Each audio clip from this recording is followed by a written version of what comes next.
Oggi recensiamo la Resen, la prima Mini col nuovissimo telaio ME. Salve a tutti ragazzi e benvenuti o bentornati su 98 megapixel.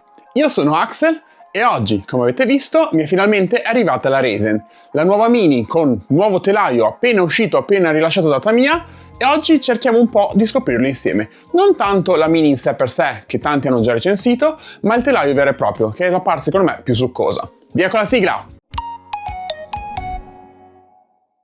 Prima di passare subito al banco da lavoro per vedere questo nuovo Mini, se già non l'hai fatto io ti invito come al solito a iscriverti al canale, lasciare un bel like e commentare, e ti ricordo anche che qua sotto in descrizione trovi il link per il gruppo Telegram di Ufficiali 98 megapixel, nel quale sei assolutamente invitato ad entrare, e del mio profilo Instagram. Posto praticamente quasi tutti i giorni, quindi se ti va, seguimi. Ok, partiamo subito un po' ad osservare la scatola, perché già da fuori vediamo un po' di chicche interessanti. Allora, sul sopra vediamo, la nuova dicitura telaio ME, poi dai lati possiamo osservare che avrà gli stessi rapporti per quanto riguarda i telai Pro. Ottimo, perché così già ce li abbiamo e non dobbiamo stare a impazzire. E che la carrozzeria avrà 3 parti removibili e permetterà di alloggiare al suo interno i personaggi della serie Animal, cosa che io trovo super adorabile. Ma passiamo subito all'unboxing. Allora, aprendo la scatola troviamo subito le nostre parti aggiuntive della carrozzeria in questo rosso molto bello, ma conoscendomi cambieranno prestissimo colore. Scrivetemi un po' sotto qua nei commenti secondo voi di che colore le farò. Dopodiché troviamo la nostra carrozzeria in questo fumé semitrasparente che mi piace un sacco, e dopo lo andiamo a vedere bene, ma secondo me ci sono delle parti che sono tipo simil satinate, non proprio lucide, molto molto belle. Scatolina dei rapporti, robine varie, anche qui tutto molto simile al telaio MS o MA. Ecco qui il nostro telaietto, devo dire molto bello e effettivamente non torce neanche tanto, questa cosa è molto molto bella. Osserviamolo un pochino meglio da vicino. Allora, sul frontale abbiamo l'aggancio classico del telaio VZ praticamente, quindi con questa forma un po' con le cornina. È abbastanza spesso, quindi secondo me non dovrebbe rompersi troppo facilmente, anche se questi forellini qua io li vedo un po' fragilini. Secondo me se prende una bella pacca non regge tanto. Se di cuscinetti le hanno fatte abbastanza larghe, buono, perché così magari non si spezzano subito, ma anche qui era una criticità che avevamo già sul telaio MA, questa parte così poco robusta, e l'hanno voluta mantenere. L'accensione mi sembra molto simile a quello del telaio MA ed è ottima. Sono curioso di vedere il carte motore, ma lo vediamo tra poco. E al posteriore sì, è molto simile al telaio VZ praticamente. A tal proposito, per quanto riguarda la connessione del posteriore, mi sono già arrivate varie voci, avevo anch'io questo dubbio, che questi punti qua si spaccassero molto molto facilmente, come sul telaio TZ. Di conseguenza, super importante ragazzi, quando andate ad avvitare qua dentro, lubrificate sempre prima i fori, in questo modo siete sicuri che teoricamente non spaccate. Poi chiaro, girando in pista è un altro paio di maniche. Un'altra cosa che mi piace molto, ha le alette laterali corte, quindi perdiamo un punto di attacco, ma vabbè, ma soprattutto sono state messe coi fori verso l'esterno, quindi le nostre alette punteranno sempre un po' in fuori, che è ottimo per dare stabilità. Poi troviamo questi nuovi cerchi con questo nuovo design che mi piace moltissimo, anche se devo dire che la parte, diciamo, color bronzo così non mi fa impazzire, ma massimo si può dare una bella riverniciata. Set di gomme morbide, perché alla fine sono belle tenerelle, quindi si direi proprio che sono gomme morbide. E infine troviamo le parti A, che adesso vado subito a sbustare perché ho visto un paio di cosine molto molto interessanti. Nelle parti A ragazzi troviamo solitamente anteriore, posteriore, carte e motori, che per fortuna sono rimasti praticamente identici a quelli dell'MA, il che mi piace moltissimo, perché sinceramente le parti A del motore io non le ho mai rotte sul telaio MA, mentre le ho rotte molto spesso sul telaio MS, soprattutto questa zona qui si va a crepare troppo facilmente secondo me. Per il resto hanno mantenuto il blocco a contatti, che è ottimo perché era una cosa che mi piaceva molto sul telaio MA, e una cosa molto molto bella che vedo adesso, i roller nuovi che hanno su questo kit sono già preforati, quindi sono alleggeriti, che potrebbe essere molto interessante per quanto riguarda la T-Mech. Vedete, hanno tutti i forellini da torno, molto molto carini. Adesso andiamo a scoprire poi anche il nuovo carter e, attenzione attenzione, ci danno anche un nuovo monta e smonta pignoni con a quanto pare una levetta. Spero che dopo nelle istruzioni ci diranno a cosa serve. Allora, ammetto che ero troppo curioso, non riuscivo ad aspettare la fine del montaggio, quindi andiamo a vederli insieme. La parte, questa qua, che serve per montare i pignoni, ha questa simpatica levetta integrata per andare a sganciare i contatti o anche per andare a smontare il motore. quindi ottimo, è tipo un 2 in 1 invece che avere le due parti separate come abbiamo nello sprut dell'MA. Mi piace anche molto che il set di adesivi è molto limitato, vuol dire che avremo pochissima roba da incollare, quindi pochi errori da fare a livello estetici, ma che possiamo poi sbizzarrirci noi che colorare la macchina. Ok, direi che adesso facciamo un velocissimo montaggio e poi noi ci vediamo tra poco a macchina montata per un po' di considerazioni.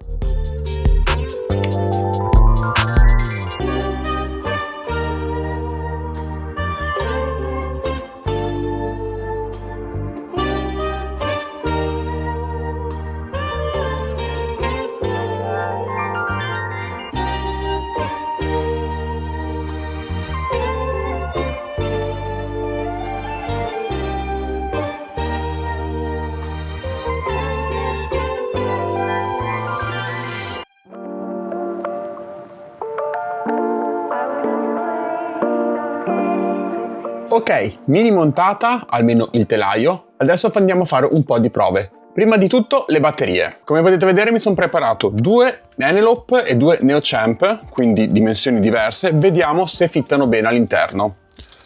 Allora, per aprire qual vanno batterie bisogna tirare questa linguetta indietro e poi tirare su. Allora, vediamo con le Enelope.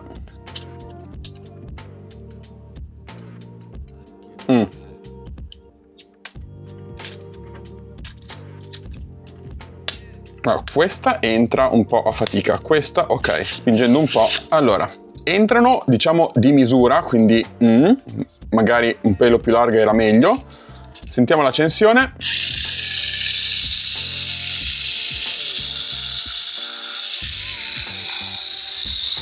Mi sembra abbastanza silenzioso, devo essere sincero. Non ha grossi grip a livello di torsione, quindi ottimo. Accensione a rotellina sempre mi piace moltissimo. E a proposito, hanno aggiunto questi due fori per fare il pop out delle batterie.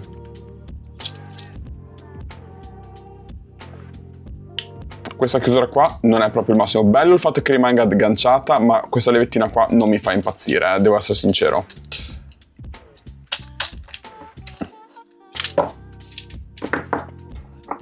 Proviamo ora con le Neochamp.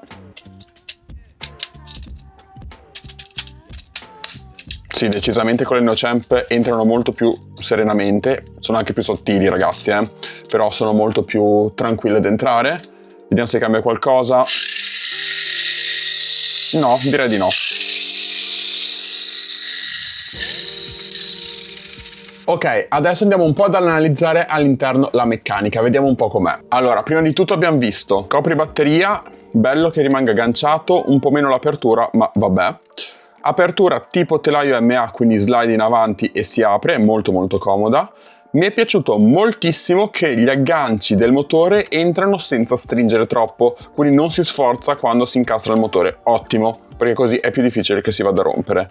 Come vi dicevo all'inizio, supporto per i contatti per tenerli in posizione anche qui ottimo. E mi piace molto anche che l'accensione sia al contrario. Se nel telaio MA abbiamo on-off qua sopra, qua ce l'abbiamo di sotto, però alla fine è sempre una rotazione, quindi poco ci cambia. Per quanto riguarda punti di attacco per l'anteriore e il posteriore, allora, in avanti prendiamoci la nostra fibra carbon, giusto perché abbiamo i numerini che ci segnano dove vanno posizionati i roller, e vediamo un po'. Allora, come pensavo, cosa molto comoda ragazzi, praticamente hanno fatto il telaio, o almeno il baffo anteriore, così largo che si può montare direttamente i roller da 19, come nel telaio MA praticamente. E nello specifico, nel caso in cui si decidesse di usare questo anteriore per MA, vedo che praticamente combaciano tutti i fori, quindi questi 3 fori qua combaciano, il che è perfetto perché in questo modo abbiamo un sacco di punti di attacco. Per quanto riguarda invece un'ipotetica padella freno all'anteriore, noto che combaciano tutti i fori laterali, quindi questi due qui, e anche questi delle alette qua sotto, quindi questi qua. Quindi abbiamo un sacco di possibilità di personalizzazione per quanto riguarda il setup. Ottimo. Guardiamo invece il posteriore. Anche il posteriore è largo per montare direttamente i roller 19, benissimo. Ha solo 2 punti di attacco, quindi come vi dicevo potrebbe essere un pochino delicato e mi sono già arrivate voci che mi confermano che questi 2 punti qua si spaccano a velocità fotonica, quindi state attenti. Per quanto riguarda la padella freno, standard, una nota super positiva, il fatto che tutta questa zona qua sia vuota ci permette di prendere la nostra padella e poterla avanzare o arretrare come vogliamo. Abbiamo un sacco di possibilità di adattamento. La stessa cosa si può fare sopra. Visto che abbiamo tutta questa zona qui che è pari e libera, possiamo prendere il nostro supporto roller posteriore e avanzarlo senza problemi, quindi possiamo ridurre la corsa, il che è ottimo per avere un setup più corto o più lungo a seconda delle esigenze. Oltretutto, montando ad esempio questo, ci mettiamo veramente 3 secondi perché dobbiamo slittare 2 vitine e basta, allungare o accorciare il nostro setup. Molto molto bene. Per quanto riguarda le alette laterali, come potete vedere i fori sono verso l'esterno, quindi anche le nostre alette seguiranno questa direzione e di conseguenza i nostri mass dumper saranno nella posizione perfetta per stabilizzare la macchina in volo. Adesso finisco al volo di montare la carrozzeria, che monterò parzialmente perché come vedete all'inizio del video io poi la voglio andare a colorare e personalizzare in stile 98 megapixel e poi ci vediamo per le conclusioni totali. Una piccola considerazione sulla carrozzeria che mi sono dimenticato.